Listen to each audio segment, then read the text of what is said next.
എൻ്റെ പേര് ഷാജിമോൾ. ഞാൻ ഇടുക്കി ജില്ലയിൽ രാജകുമാരി എന്ന ദേശത്തു നിന്ന് വരുന്നു. 2023 ആഗസ്റ്റ് 6-ാം തീയതിയാണ് ആദ്യമായി ഉടമ്പടി എടുത്തത്. ഉടമ്പടിയെക്കുറിച്ച് എനിക്ക് എന്താണ് ഒന്നും അതിനെക്കുറിച്ച് അറിയില്ലായിരുന്നു. കാരണം ഞങ്ങളുടെ ഏലത്തിൽ പണിയാൻ വന്ന ഒരു കൊച്ചു പറഞ്ഞാണ് അമ്മ മാതാവിനെ പറ്റിയും ഈശോയെ പറ്റിയും കൂടുതൽ അറിയുവാൻ ഇടയായത്. ആ കൊച്ച് യൂട്യൂബിലൂടെയുള്ള പാട്ടുകളും അച്ഛൻ്റെ ധ്യാനങ്ങളും എല്ലാം സാക്ഷ്യങ്ങളെല്ലാം കേൾക്കുന്നത് കണ്ടപ്പോൾ ഞാൻ ചോദിച്ചു, മകളെ നീ ഇതെവിടെ പോയി? എവിടെയാണ് ഈ സ്ഥലം? എങ്ങനെയാണ് നീ അവിടെ എത്തപ്പെട്ടത്? നിന്നെ ആരാണ് കൊണ്ടുപോയത് എന്നൊക്കെ ചോദിച്ചപ്പോൾ പറഞ്ഞു, ചേച്ചി എൻ്റെ ദേഹത്ത് മുഴുവനും പാടായിരുന്നു. അത് കാരണം ഞാൻ മാനസികമായിട്ട് ഭയങ്കര വേദന അനുഭവിക്കുമായിരുന്നു. അപ്പം എൻ്റെ ഒരു കൂട്ടുകാർ പറഞ്ഞ് ഞാൻ അതുവഴിയാണ് പരിശുദ്ധ അമ്മയുടെ ദേവാലയത്തിൽ പോകാനിടയായത്. ആ മകള് ഇവിടുത്തെ വിശുദ്ധ തൈലവും ഉപ്പും ഉപയോഗിച്ച് ആ മകളുടെ ദേഹത്ത് വന്നിരുന്ന എല്ലാ വെള്ളപ്പാടുകൾക്കും നിറം മങ്ങുന്നുണ്ടായിരുന്നു. അപ്പം ഞങ്ങൾക്കതെല്ലാം കാട്ടിൽ പണിതുകൊണ്ടിരുന്ന എല്ലാവർക്കും അത് കണ്ടപ്പോൾ ഈ കുട്ടിയുടെ ദേഹത്ത് ഇത്രയ്ക്ക് മാറ്റം സംഭവിക്കണമെങ്കിൽ അമ്മയുടെ ഒരു അത്ഭുതമാണെന്ന് എല്ലാവരും പറഞ്ഞു. അന്ന് മുതൽ ഞങ്ങൾ ഈ കുട്ടി ഫോണും കൊണ്ട് വരുമ്പോൾ രാവിലെ മുതൽ അച്ഛൻ്റെ വചനങ്ങളും ഇവിടുത്തെ സാക്ഷ്യങ്ങളും എന്നും കേൾക്കുവാൻ ഇടയായി. അങ്ങനെ ഇരിക്കുക ഒരവസരത്തിൽ എൻ്റെ ഇളയ മകള് ജർമ്മൻ ഭാഷ പഠിക്കുവാൻ കോതമംഗലത്തെ മെൻഡർ എന്നൊരു സ്ഥാപനത്തിൽ 6 മാസത്തെ കോഴ്സിന് ചേർന്നു. അവിടെ ചേർന്നപ്പോഴാണ് അവിടുത്തെ കൊച്ചുകുട്ടികളെല്ലാം അമ്മ മാതാവിൻ്റെ മക്കളാണെന്ന് കുഞ്ഞിന് മനസ്സിലായി. അപ്പോൾ ഇവൾ എന്നോട് പറഞ്ഞു, മമ്മി എൻ്റെ കൂടെ വരുമോ? ആലപ്പുഴയിൽ അമ്മ മാതാവിൻ്റെ ഒരു പള്ളിയുണ്ട്, അവിടെ ഭയങ്കര അത്ഭുതങ്ങൾ നടക്കുന്നുണ്ട്, പ്രാർത്ഥിച്ചാൽ എന്തും അമ്മ തരുമെന്നാണ് എൻ്റെ കൂട്ടുകാർ പറയുന്നത്. മമ്മി എൻ്റെ കൂടെ വരുമോ എന്ന് ചോദിച്ചു. അപ്പം ഞാൻ പറഞ്ഞു, മോനെ നമ്മൾ അങ്ങോട്ടൊന്നും പോയി ഒരു പരിചയവും ഇല്ല, ഞാനൊന്ന് അന്വേഷിച്ച് നോക്കട്ടെ, എന്നിട്ട് മോടെ കൂടെ ഞാൻ വരാം എന്ന് പറഞ്ഞു. അങ്ങനെ ഞാൻ ഒരു കുറച്ച് ദിവസം കഴിഞ്ഞപ്പോൾ ഈ കുട്ടി വീണ്ടും എന്നോട് അങ്ങനെ തന്നെ പറഞ്ഞു, എക്സാം അടുത്ത് വരുവാണ്, ജർമ്മൻ എക്സാം ഭയങ്കര ടഫാണ്, അപ്പം നമ്മൾ ഈശോയും മാതാവിനെയും കൂടുതൽ അറിഞ്ഞാൽ മാത്രമാണ് അത് പാസ്സാകുള്ളൂ, മമ്മ എൻ്റെ കൂടെ വാ മമ്മ എന്ന് പറഞ്ഞു. എന്നിട്ട് ഞങ്ങൾ മൂത്ത മകൾക്ക് ക്യാമ്പസ് ഇൻ്റർവ്യൂവിലൂടെ ഒരു ഫാഷൻ സ്റ്റോറിൽ ASM ആയിട്ട് ജോലി ലഭിക്കുകയുണ്ടായി.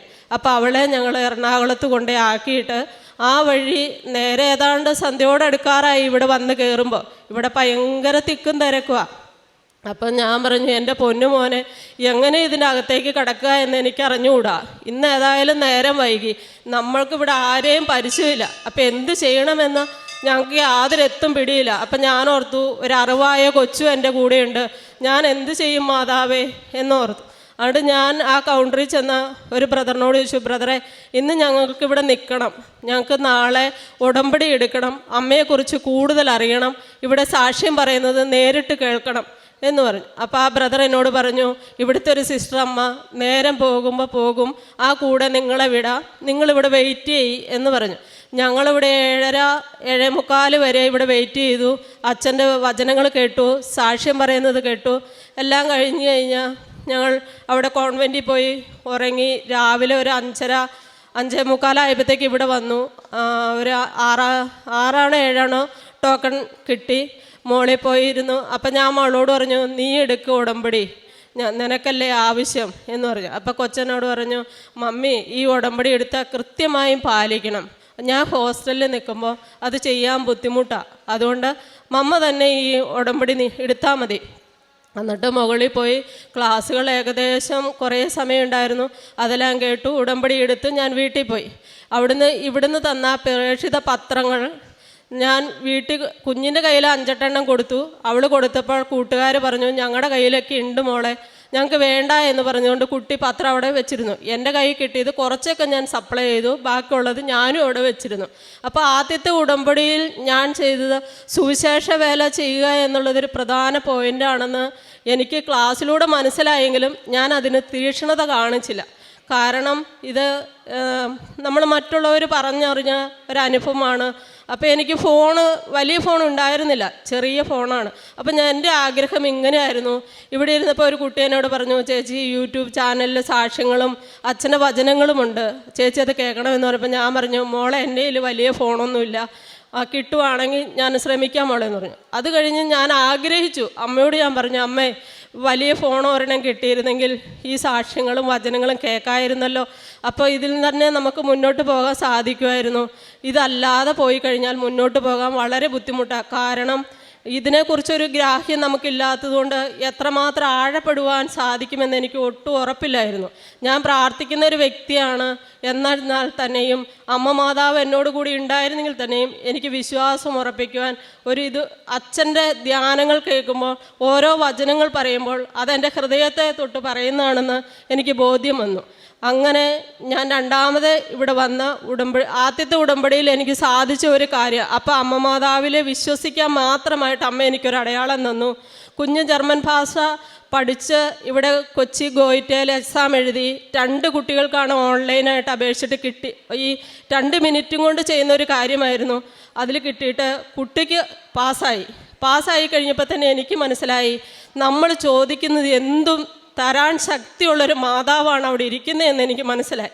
അപ്പോൾ തന്നെ ഞാൻ പറഞ്ഞു, എൻ്റെ ഉടമ്പടി അപ്പോൾ ഞാൻ 3 മാസം കഴിഞ്ഞ് പുതുക്കേണ്ട ഉടമ്പടി 6 മാസമായിട്ട് ഞാൻ പുതുക്കിയില്ല. കാരണം എനിക്ക് വരാനുള്ള സാമ്പത്തിക ടൈറ്റ് തന്നെ ഇവിടെ വരെ വരണം. കുട്ടി ജർമ്മൻ പാസ്സാകുന്നതിന് മുമ്പ് തന്നെ നേഴ്സിങ്ങിന് ഒരു സീറ്റ് അഡ്മിഷൻ കിട്ടി. കുട്ടി മൈസൂർ ഒരു കോളേജിൽ നേഴ്സിങ്ങിന് ചേർന്നു. അത് കഴിഞ്ഞപ്പോൾ ഞാൻ തന്നെയായി.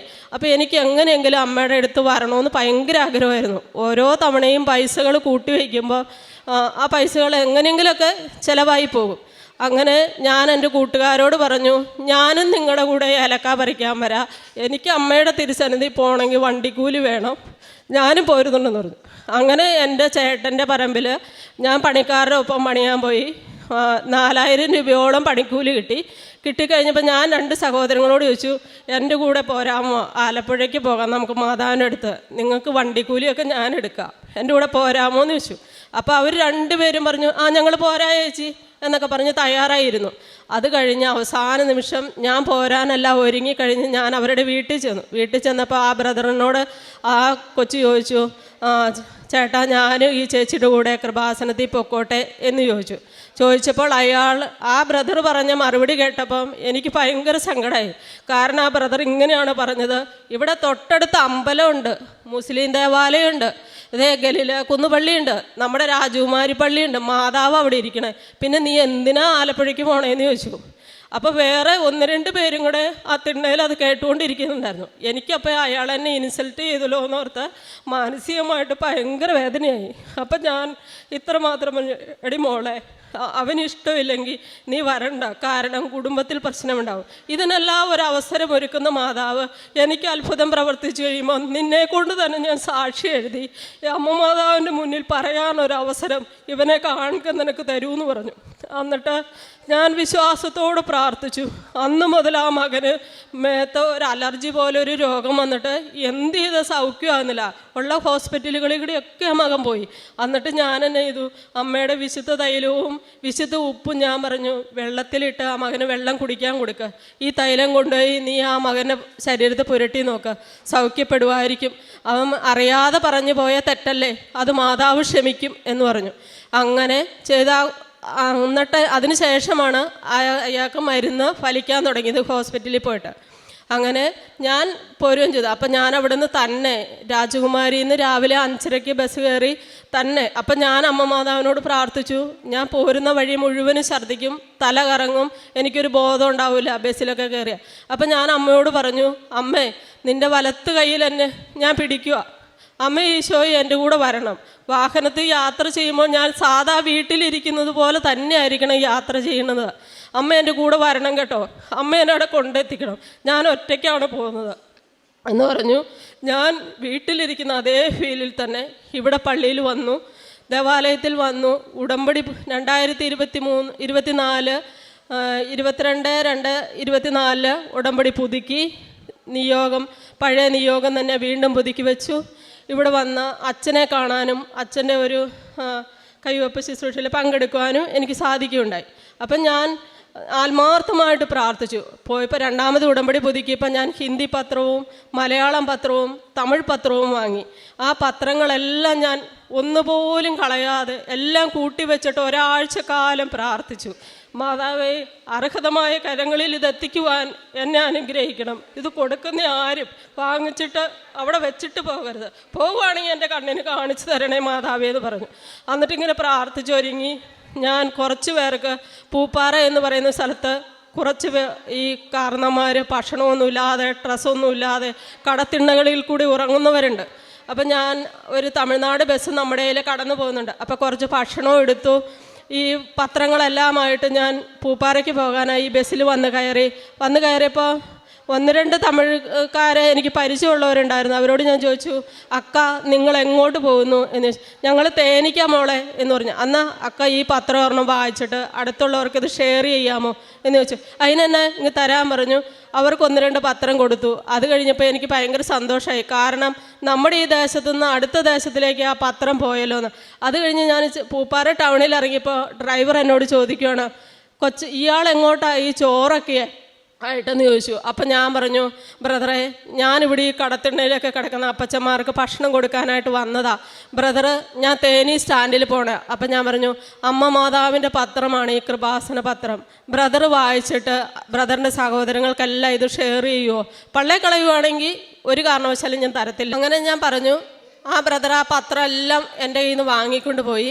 എന്നിട്ട് ആ ബ്രദറിനെ ഞാൻ പിറ്റേ ആഴ്ചയിൽ ഇതുപോലെ പിറ്റേ മാസം പ്രേക്ഷിത പ്രവർത്തനത്തിനായിട്ട് കുറച്ച് പേർക്ക് ഭക്ഷണങ്ങളും ഒക്കെ ആയിട്ട് പോയപ്പോൾ ബ്രദറിനെ കണ്ടപ്പോൾ ഞാൻ ചോദിച്ചു, ബ്രദറെ, ആ പത്രം എല്ലാം കൊടുത്തോ എന്ന് ചോദിച്ചു. ആ ബ്രദർ പറഞ്ഞു, എൻ്റെ മകളെ, അതെല്ലാവർക്കും ഞാൻ കൊടുത്തു എന്ന് പറഞ്ഞു.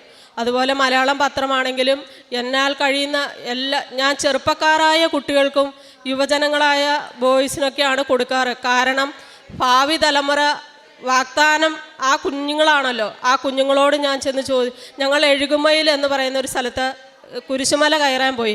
പത്രം കൊടുക്കാനിടയുണ്ടായി. അത് കഴിഞ്ഞ് അവസാനം വന്നപ്പോൾ പത്രമില്ലാതെ. കാരണം ഓരോ വ്യക്തികളും കൈ നീട്ടുക, ചേച്ചി എനിക്ക് ഒരെണ്ണം തരുമോ, ആൻറ്റി എനിക്ക് ഒരെണ്ണം തരുമോ എന്ന്. അപ്പോൾ എനിക്ക് ഭയങ്കര സങ്കടമായി. അമ്മ മാതാവ് പത്രം എല്ലാം തീർന്നു പോയി, ഇനി എന്ത് ചെയ്യും? അപ്പം ഞാൻ പറഞ്ഞു, മോനെ, എന്തെങ്കിലും ഒരു ദിവസം വരാൻ സാധിക്കുകയാണെങ്കിൽ ഞാൻ കൊണ്ടുതരാം കേട്ടോ എന്ന് പറയും. അപ്പോൾ അവിടുത്തെ ഒരു ബ്രദർ എന്നോട് പറഞ്ഞു, മാസത്തിലെ ആദ്യ വെള്ളിയാഴ്ച ഇവിടെ മലകയറ്റമുണ്ട്, ചേച്ചി അന്നേരം വരുമ്പോൾ കൊണ്ടുവന്നാൽ മതി എന്ന് പറഞ്ഞു. അങ്ങനെ ഞാൻ കഴിഞ്ഞ മാസവും ഇവിടെ ഈ മെയ് മാസം ആദ്യമേ തന്നെ വന്ന് പത്രം വാങ്ങി എൻ്റെ ചുറ്റുവട്ടമുള്ളവർക്കും അറിയാത്ത മക്കൾക്കും എല്ലാം പത്രം കൊടുക്കുകയുണ്ടായി. അങ്ങനെ പ്രേക്ഷിത വേല ഭംഗിയായി ചെയ്യുവാൻ സാധിച്ചു. അതുപോലെ നമ്മുടെ വിശുദ്ധ തൈലം എന്ന് പറയുന്നത് ഭയങ്കര ശക്തിയാണ്. കാരണം എൻ്റെ സഹോദരിക്കൊരു ഓപ്പറേഷൻ ഗർഭപാത്രം റിമൂവ് ചെയ്യുന്ന ഒരു സർജറി ആയിട്ട് ഞാൻ മൂവാറ്റുപുഴ ഹോസ്പിറ്റലിൽ പോവുകയുണ്ടായി. അവിടെ ചെന്ന് കഴിഞ്ഞപ്പോൾ പുള്ളിക്കാരുടെ ഗർഭപാത്രം പൂർണ്ണമായി നീക്കം ചെയ്ത് ഓവറിയൊക്കെ എടുത്തുകളയാൻ ഭയങ്കര ക്രിട്ടിക്കൽ സ്റ്റേജായിരുന്നു. അപ്പം ഞാൻ അതുവരെയും എനിക്ക് ഈ എണ്ണയിലുള്ള വിശ്വാസം വർദ്ധിച്ചില്ല. കാരണം ഇതിൻ്റെ ഫലം എന്താണെന്ന് നമ്മൾ അനുഭവിച്ചെങ്കിലല്ലേ നമുക്ക് പറയാൻ പറ്റത്തുള്ളൂ. അപ്പം ഞാൻ ഈ എണ്ണയും ഉപ്പും അതുപോലെ പ്രാർത്ഥനാ പുസ്തകങ്ങളും ബൈബിളും ഒക്കെ ആയിട്ടാണ് ഹോസ്പിറ്റലിൽ പോയത്.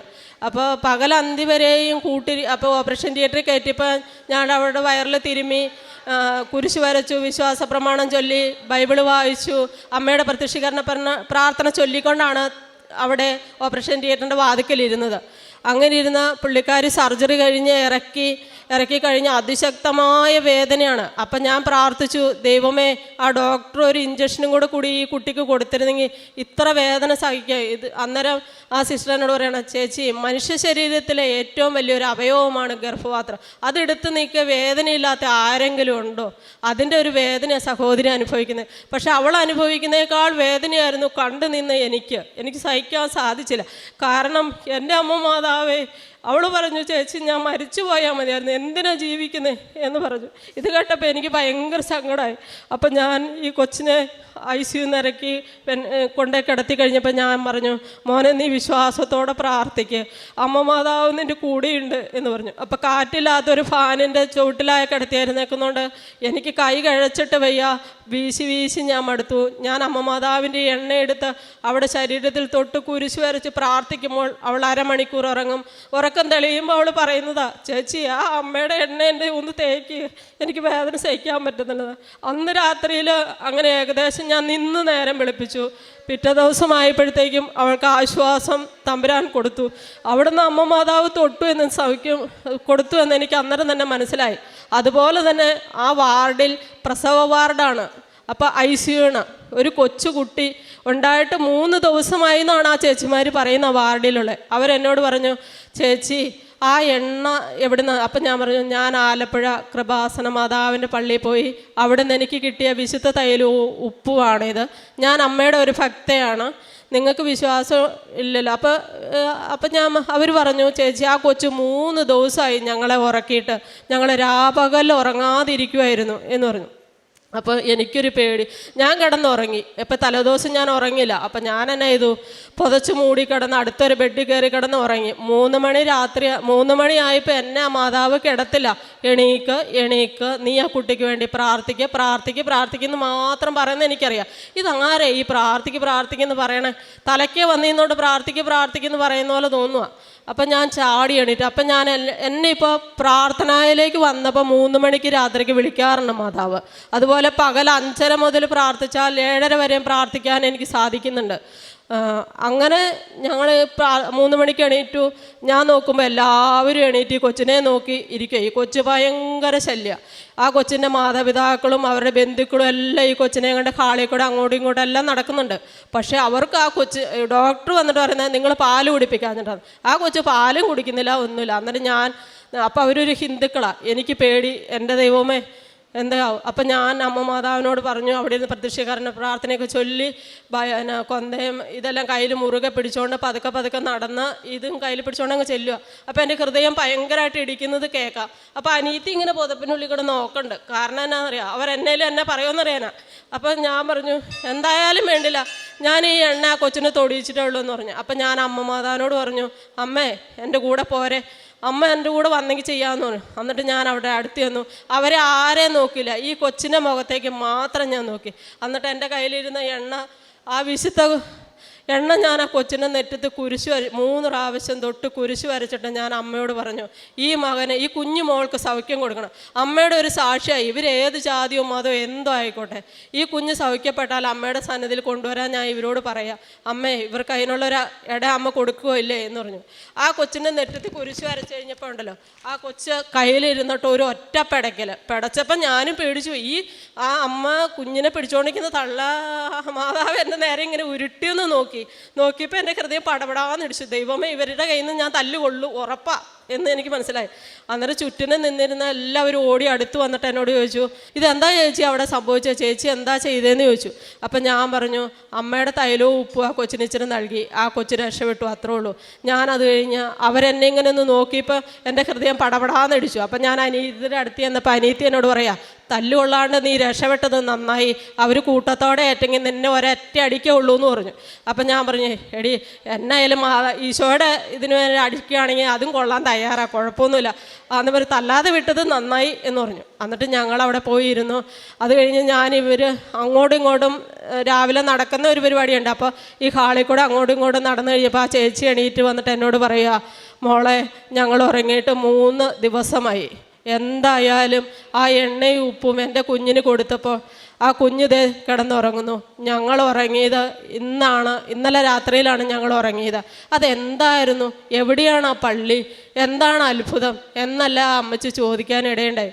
അപ്പം എന്നിട്ട് ഞങ്ങൾ പറഞ്ഞു, ഞാനിങ്ങനെ എല്ലാ കാര്യവും പറഞ്ഞു, ചേച്ചി ഈ കൊച്ചിനെയും കൊണ്ടും ഈ മോളും പള്ളിയിൽ പോകാറാകുമ്പോൾ പള്ളിയിലൊന്ന് കൊണ്ടുപോയി ആ മാതാവിൻ്റെ അടുത്ത് ഈ കുഞ്ഞിനെ ഒന്ന് കൊണ്ടുപോകണം കേട്ടോ എന്ന് പറഞ്ഞു. അവരതിന് ആയിക്കോട്ടെ എന്ന് പറയും. അത് കഴിഞ്ഞ് ഞാൻ ഇറങ്ങിപ്പോന്നപ്പോൾ അവർ പിറ്റേ ദിവസം ഞങ്ങൾ പോരുമ്പോൾ പറയുകയാണ്, എൻ്റെ വീട് സ്ഥലവും ജപ്തിക്കിരിക്കുക, ഞങ്ങൾക്ക് വേണ്ടി ഒന്ന് പ്രാർത്ഥിക്കുമോ എന്ന് ചോദിച്ചു. അപ്പം ഞാൻ പറഞ്ഞു, ഞാൻ പ്രാർത്ഥിച്ചിട്ട് എന്ത് കാര്യം, ഞാൻ പ്രാർത്ഥിക്കില്ല എന്നല്ല പറയുന്നത്. ചേച്ചി ഒരു കാര്യം ചെയ്യും, അമ്മ മാതാവിൻ്റെ ഈശോയുടെയും തിരുസന്നിധി പോയിട്ട് ഈ കാര്യം അവതരിപ്പിക്കുക. ചേച്ചിക്ക് ഉടനടി എല്ലാം അവിടെ നിന്ന് നൽകുന്ന അമ്മയെ കൂടെ ഉണ്ടെന്ന് പറഞ്ഞു. അങ്ങനെ ഒരു അത്ഭുതം, വലിയൊരു അത്ഭുതമായിരുന്നു ആ എണ്ണയിലൂടെ ഉപ്പിലൂടെ സാധിച്ചത്. അതുപോലെ ഞങ്ങൾക്ക് പറമ്പിൽ പണിയാൻ വരുന്ന ഒരു ചേച്ചി പെട്ടെന്ന് പ്രഷർ കൂടി അവരുടെ കണ്ണിൻ്റെ കാഴ്ച നഷ്ടപ്പെടുകയുണ്ടായി. ഞരമ്പുകളെല്ലാം ശോഷിച്ച് ഞരമ്പുകളൊന്നും വർക്ക് ചെയ്യാതെ വന്നപ്പോൾ അവരുടെ കണ്ണ് മങ്ങിപ്പോയി, മൂടൽ സംഭവിച്ചപ്പോൾ അവർ നമുക്ക് ഒത്തിരി ജോലിക്കായാലും എല്ലാ കാര്യങ്ങൾക്കും ഹെൽപ്പ് ചെയ്യുന്ന ഒരു മാതാവായിരുന്നു. അപ്പോൾ എനിക്ക് ഭയങ്കര സങ്കടമായിരുന്നു. ദൈവമേ, ആ ചേച്ചിയുടെ കണ്ണിൻ്റെ കാഴ്ച പോയി, എങ്ങനെ അതിന് മുന്നോട്ട് പോകും?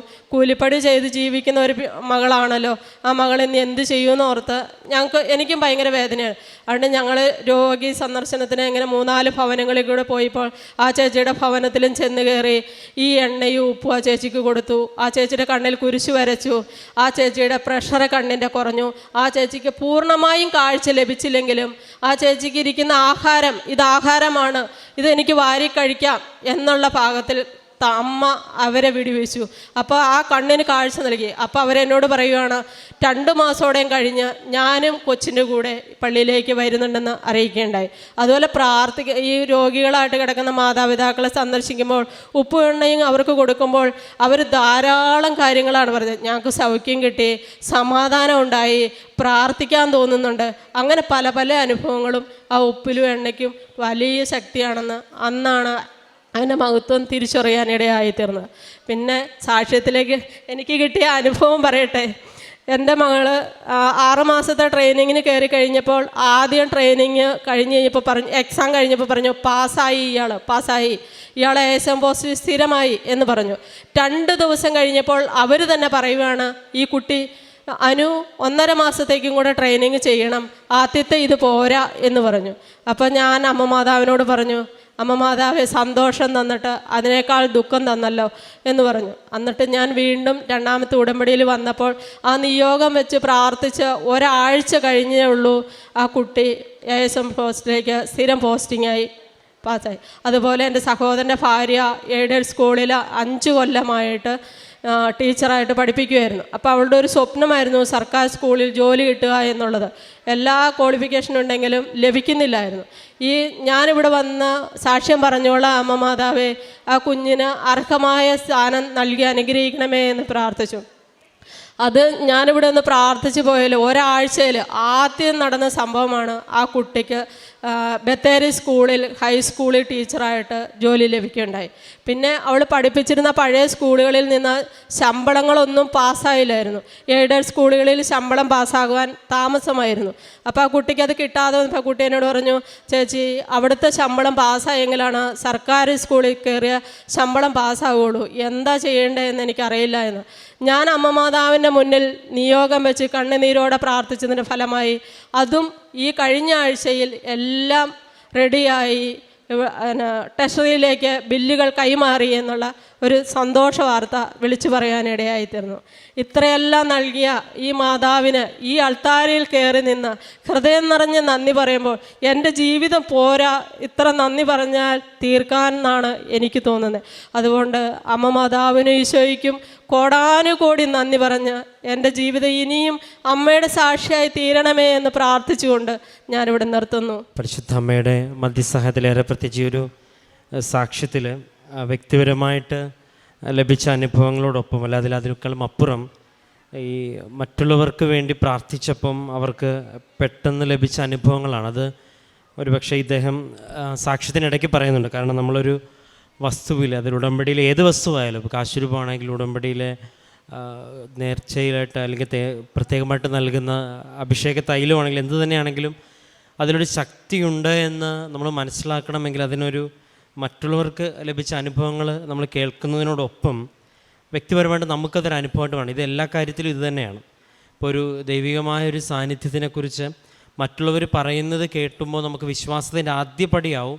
പക്ഷേ ഏറ്റവും പ്രധാനപ്പെട്ടത് നമുക്കൊരു വ്യക്തിപരമായ അനുഭവം ഉണ്ടാകുമ്പോഴാണ് ഈ ഒരു ആഴപ്പെടലും ഒരു പുതിയൊരു ഉണർവും ഉണ്ടാകുന്നത്. അപ്പം ഉടമ്പടി ഈ ഒരു വ്യക്തി അനുഭവത്തിലേക്കാണ് ഒരാളെ നയിക്കുന്നത്. അപ്പം ആ അനുഭവങ്ങൾ കേൾക്കുമ്പോൾ തന്നെ നമുക്ക് വ്യക്തമാണ്. കാരണം അത്രയും പ്രാർത്ഥന ഒരുക്കത്തോടും കൂടി വിശ്വാസത്തോടു കൂടി ഒരു വിശ്വാസ പ്രഖ്യാപനം എന്നോണം പരിശുദ്ധ അമ്മയുടെ സാക്ഷിയാക്കി ആ കുഞ്ഞിനെ മാറ്റണമെന്നൊക്കെ പറഞ്ഞ് പ്രാർത്ഥിച്ച് ധീരമായിട്ട് നമ്മളൊരു സ്റ്റെപ്പ് മുന്നോട്ടെടുക്കുമ്പം ദൈവം അതിൻ്റെ കൂടെ നിന്നു എന്നുള്ളതാണ് ഏറ്റവും പ്രധാനപ്പെട്ട ഈ സാക്ഷ്യം. ഇപ്പം ദൈവം ഇതുപോലെ ദൈവനാമത്തിൽ ഇറങ്ങിത്തിരിക്കുന്ന യാത്രകളോടൊപ്പം ദൈവം ഉണ്ടാകും എന്നുള്ളത് കർത്താവിൻ്റെ ഒരു വാഗ്ദാനത്തിൻ്റെ ഭാഗമാണ്. യുഗാന്ത്യം വരെ ഞാൻ നിങ്ങളുടെ കൂടെ ഉണ്ടാകും എന്ന് പറയണത് നമ്മൾ പോകുന്നിടത്തെല്ലാം വരുമെന്നല്ല, ദൈവനാമത്തിൽ നമ്മൾ ഇറങ്ങിത്തിരിഞ്ഞെടുത്തും നമ്മൾ ദൈവനാമത്തിൽ ദൈവത്തിന് വേണ്ടി നമ്മൾ നടത്തുന്ന യാത്രകളോടൊപ്പം ദൈവസാന്നിധ്യം കൂടെ സഞ്ചരിക്കും എന്നുള്ളത്. അതിന് പ്രകടമായ അടയാളമെന്ന് പറയുന്ന അപ്പോസ്തലന്മാരുടെ പ്രവർത്തനങ്ങളുടെ പുസ്തകങ്ങൾ വായിക്കുമ്പോൾ അറിയാം. അപ്പോസ്തലന്മാർ പ്രസംഗിക്കുന്നിടത്തെല്ലാം പരിശുദ്ധാത്മാവ് നിറഞ്ഞു എന്നും അടയാളങ്ങൾ നടത്തിയത് അപ്പോസ്തലന്മാരുടെ ഈ പ്രസംഗത്തെ ജനങ്ങൾ വിശ്വസിക്കേണ്ടതിന് വെറുതെ പ്രസംഗിച്ചിട്ട് മാത്രം കാര്യമില്ല. കാരണം അതിന് വ്യക്തമായിട്ടൊരു മാനസാന്തരം ഉണ്ടാകണം, അടയാളങ്ങൾ വെച്ച് സ്ഥിരീകരിക്കണം. ഇത് മർക്കോസിൻ്റെ 16:20 വീണ്ടും ആവർത്തിക്കുന്നുണ്ട്. അപ്പം നമ്മുടെ വിശ്വാസയാത്രയിൽ നമ്മൾ വിശ്വസിക്കേണ്ടതിനും നമ്മൾ പ്രാർത്ഥിക്കുന്ന വ്യക്തികൾ വിശ്വസിക്കേണ്ടതിനും വ്യക്തമായിട്ടൊരു ദൈവിക ഇടപെടലുണ്ടാകും. അതിന് ഒരു വിശുദ്ധിയോടുകൂടിയുള്ളൊരു ജീവിതം നമുക്കൊരു ശ്രമമുണ്ടായെങ്കിൽ ഈശോയും മാതാവും അതിന് കൂടെ തന്നെ നിൽക്കും എന്നുള്ളത് എത്രയേറെ സാക്ഷ്യങ്ങൾ അനുദിനം നമ്മൾ കേട്ടുകൊണ്ടിരിക്കുകയാണ്. അതുകൊണ്ട് ഉടമ്പടി ഇങ്ങനൊരു ജീവിതത്തിൻ്റെ മാർഗ്ഗനിർദ്ദേശവും മാർഗ്ഗദർശിയുമാണ്. അപ്പോൾ ഈ ഒരു പ്രാർത്ഥനയിൽ ശക്തമായിട്ട് നിലനിൽക്കുവാൻ ഇതുപോലുള്ള ഉടമ്പടി പ്രേക്ഷിത കാരുണ്യ പ്രവർത്തനങ്ങളുടെ യാത്രകൾ കൂടുതൽ സഹായിക്കട്ടെ. അപ്പം ഈശോ തന്നെ കുറച്ച് മുമ്പേ സാക്ഷ്യത പറയുന്നത് എഴുന്നേക്ക്, നീ അവിടെ ഇപ്പോൾ കൊച്ചിന് പോയി, അല്ലെങ്കിൽ മാതാവ് തന്നെ തോന്നിപ്പിച്ചു എന്നൊക്കെയാണ് പറയണത്. ഇതിപ്പോൾ ആദ്യം നിങ്ങൾ സാക്ഷ്യം സ്ഥിരം കേൾക്കുന്നവർക്ക് ഞാൻ ഈ പറയുന്ന കാര്യം കുറച്ചുകൂടെ വ്യക്തമാവും. ഇതൊക്കെ സാക്ഷ്യങ്ങളിൽ ആവർത്തിക്കുന്ന കാര്യമാണ്. നമ്മൾ സ്വസ്ഥമായിട്ടിരിക്കുന്ന സമയത്ത് ഉള്ളിൽ നിന്ന് പ്രേരണ ഉണ്ടാവുക, ഇതൊക്കെ ഈ പ്രേരണകളെക്കുറിച്ച് നമ്മൾ ബൈബിൾ വായിക്കുന്നതാണ്. അപ്പോസ്തല പ്രവർത്തനങ്ങളിലൊക്കെ ഫിലിപ്പോസിന് പ്രേരണ ഉണ്ടായി, എഴുന്നേറ്റ് നടക്കുക, അവിടെ പോകുമ്പോൾ ഇന്നോട്ട് പോകുക. അപ്പം ഇങ്ങനെയുള്ള അനുഭവങ്ങൾ വിശ്വാസത്തിൽ ഇരിക്കുന്നവർക്ക് ഇപ്പോഴും സുലഭമായിട്ട് ലഭിക്കുന്നു. അതിന് ഉടമ്പടി ഒരു കാരണമാകുന്നു.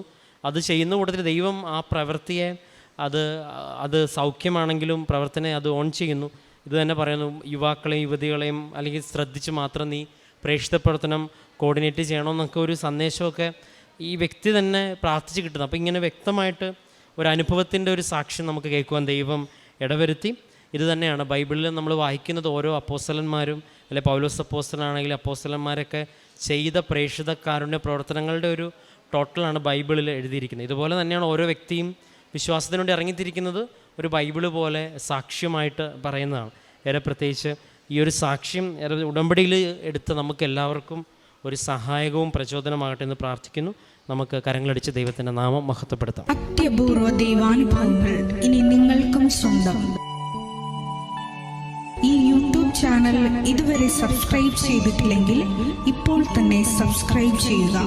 ഈ വീഡിയോ ഇപ്പോൾ തന്നെ നിങ്ങളുടെ സുഹൃത്തുക്കൾക്ക് ഷെയർ ചെയ്തുകൊണ്ട് കർത്താവിൻ്റെ പ്രേക്ഷിതരാകുക.